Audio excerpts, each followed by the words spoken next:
بسم اللہ الرحمن الرحیم اللہم صلی علی سیدنا و مولانا محمد وعلی آلہ وصحبہ وبارک وسلم۔ السلام علیکم۔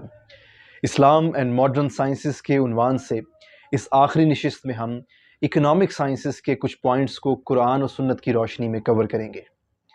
جیسا کہ ہم جانتے ہیں کہ انڈسٹریل ریولوشن یعنی صنعتی انقلاب کم و بیش 18 سینچری کے مڈ میں برپا ہوا۔ پرابیبلی 1757 کی تاریخ عام طور پر پڑھائی جاتی ہے کہ ہائیڈ پارک یعنی کہ انگلینڈ، وہاں سے اس کا آغاز ہوا انڈسٹریل ریولوشن کا۔ تو اس کے بعد چونکہ نمبر آف فیکٹریز انکریز ہونے لگ گئیں اور پروڈکشن جو ہے اس کا جو لیول ہے وہ انکریز ہونے لگ گیا، تو جو لیبر ہے اس کی بہت زیادہ ڈیمانڈ بڑھنے لگی، اور جو مزدور ہیں ان کی مزدوری اور وہ سارا کچھ مطلب ان پہ برڈن زیادہ آنے لگا کام کا، پروڈکشن بڑھنے لگی، اس کی ڈیمانڈ بڑھنے لگی، سپلائی بڑھنے لگی۔ تو کانسیکوینسز یہ ہوئے ویسٹ میں، یورپ میں، کہ جن کے پاس پیسہ تھا، جن کے پاس کیپٹل تھا، وہ تو اپنے پیسوں سے انڈسٹریز کھڑی کرتے گئے، فیکٹریز کھڑی کرتے گئے، وہ اپنے پیسوں سے اور پیسہ بناتے چلے گئے، یعنی امیر سے امیر تر ہوتا چلا گیا۔ مگر جس کے پاس پیسے کم تھے یعنی غریب، وہ ملازمت اور نوکری کے ہی چکر میں گردش کرتا رہا، سو غریب سے غریب تر ہوتا گیا۔ So after industrial revolution 19 century میں یورپ نے اور ویسٹ نے پھر یہ کانسیکوینسز دیکھے کہ آوازیں اٹھنے لگیں اس ڈسپیرٹی کے خلاف، یعنی کہ سٹیٹس کو، امراء اور غرباء میں جو فرق بڑھتا چلا گیا، اس فرق کے خلاف لوگوں میں آوازیں اٹھنے لگیں معاشرے میں، اور پھر بہت سے نام منظر عام پر آنے لگے، جن میں ہنری سینٹ سائمن کا نام آتا ہے نمایاں طور پر، رابرٹ اوون کا نام آتا ہے، اور چارلس فوریر کا نام آتا ہے۔ یہ ڈفرینٹ یورپین لیڈرز رہے ہیں جو کہ پولیٹیکل بھی رہے ہیں اور اکنامک لیڈرز بھی رہے ہیں۔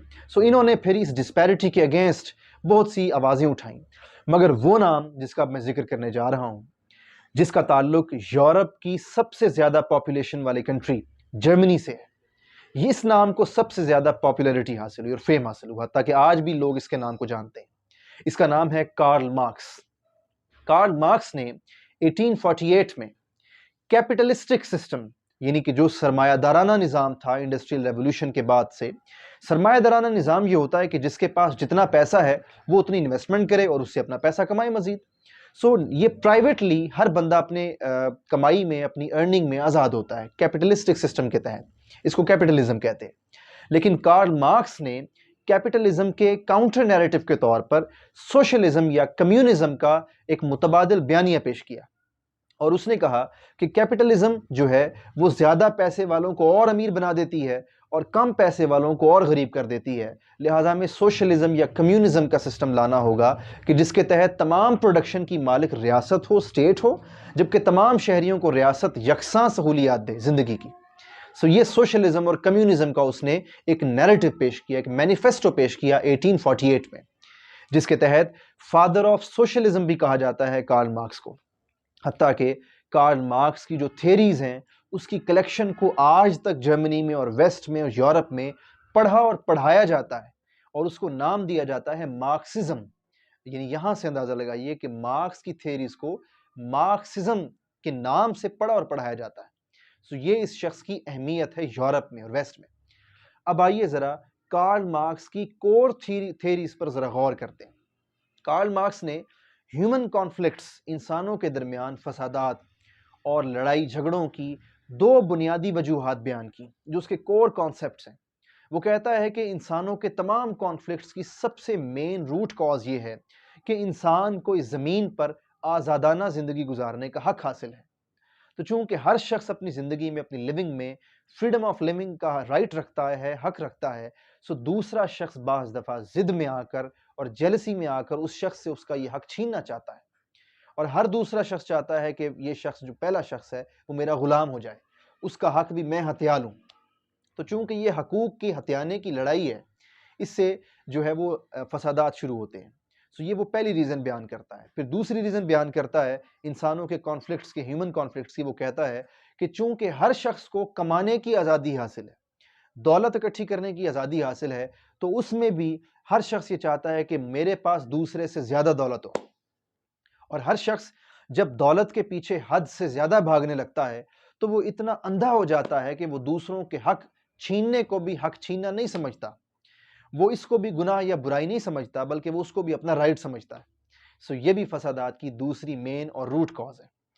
سو کارل مارکس جو 20th سینچری میں 19th سینچری میں پروبیبلی یہ مین تھیریز بیان کرتا ہے ہیومن کانفلکٹس کی. قرآن مجید میں سورۃ البقرہ اس کی ورس نمبر 36 میں اللہ تعالیٰ ارشاد فرماتا ہے. اب میں اس کو ریلیٹ کروں گا قرآن مجید کے ساتھ. اللہ تعالیٰ ارشاد فرماتا ہے اعوذ باللہ من الشیطان الرجیم بعضکم لبعض عدو وَلَكُمْ فِي الْأَرْضِ مُسْتَقَرٌّ وَمَتَاعٌ إِلَىٰ حِینٍ. اللہ تعالیٰ ارشاد فرماتا ہے کہ تم انسانوں میں سے بعضوں کے دشمن ہیں. بعض انسان دوسروں سے لڑائی رکھتے ہیں، فسادات کرتے ہیں. آخر وجہ کیا ہے؟ فرمایا تمہارے لیے چونکہ وَلَكُمْ فِي الْأَرْضِ اس زمین پر مستقرٌ تمہارے لیے زمین پر آزادانہ زندگی گزارنے کا حق تمہیں دیا گیا ہے. سو یہ تمہاری پہلی وجہ ہے لڑائیوں کی اور فسادات کی. اور دوسری وجہ فرمایا وَمَتَاعٌ إِلَىٰ حِینٍ اور چونکہ تمہیں اس زمین پر مقررہ مدت تک کمائی میں، ارننگز میں اور اپنی اکانومی میں، معیشت میں چونکہ تمہیں آزادی دی گئی ہے کہ تم جو کام کرو شرعی حدود میں رہتے ہوئے سو کرو اور جتنا پیسہ کمانا چاہو سو کماؤ. سو چونکہ تمہیں پیسہ کمانے کی، دولت کمانے کی آزادی دی گئی ہے، اپنا معاش بنانے کی آزادی دی گئی ہے، تو یہ تمہاری وجہ ہے فسادات کی. سو آپ دیکھیے کہ کارل مارکس کی جو مین تھیریز ہیں ان کو ایز اٹ از قرآن مجید میں آج سے 14 صدیاں قبل بیان کر دیا گیا تھا. وَلَكُمْ فِي الْأَرْضِ مُسْتَقَرٌّ وَمَتَاعٌ إِلَىٰ حِینٍ کے تحت کہ تمہارے لیے زمین پر آزادانہ زندگی کا حق حاصل ہے اور تمہیں دولت کے کمائی میں بھی آزادانہ حق حاصل ہے.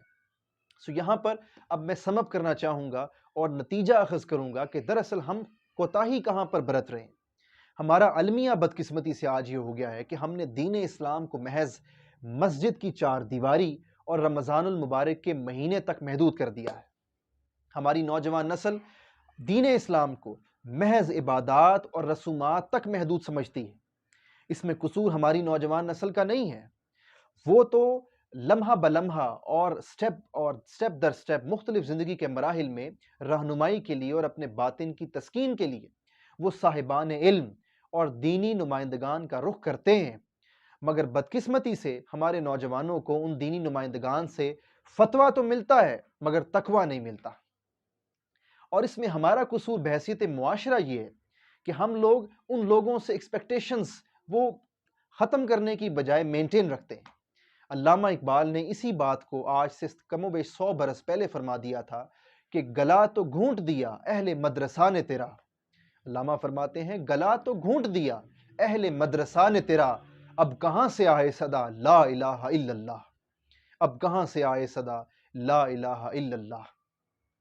بحیثیت معاشرہ ہمارا قصور یہ ہے کہ ہم غلامی کے ماحول میں پروان چڑھنے والوں سے آزادی کے نظریات کی توقع رکھتے ہیں.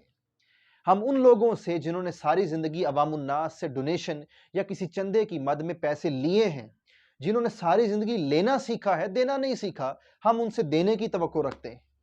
سو اس کو کسی نے کیا خوب کہا تھا کہ باطل کے اقتدار میں تقویٰ کی آرزو، باطل کے اقتدار میں تقویٰ کی آرزو ہے کیا حسین فریب جو کھائے ہوئے ہیں ہم. سو ایسا نہیں ہو سکتا کہ لینے والے جو ہیں وہ دینے کے قابل ہو جائیں. حضور علیہ السلام فرماتے ہیں کہ دینے والا ہاتھ لینے والے ہاتھ سے افضل ہوتا ہے. سو جب تک ہم دینی نمائندگان لوگوں سے لینے کی بجائے پبلک کو، عوام الناس کو ڈیلیور کرنا نہیں سیکھیں گے اور لینے کی بجائے دینے کا کلچر پروموٹ نہیں کریں گے، تب تک دینی نمائندگان سے کسی قسم کی نمایاں تبدیلی کی توقع رکھنا محض خام خیالی. اور انہی حالات کو مد نظر رکھتے ہوئے ہم جبین اسلام کے پلیٹ فارم سے ہم نے نوجوانوں کی کردار سازی کا یہ مشن اس کو شروع کیا.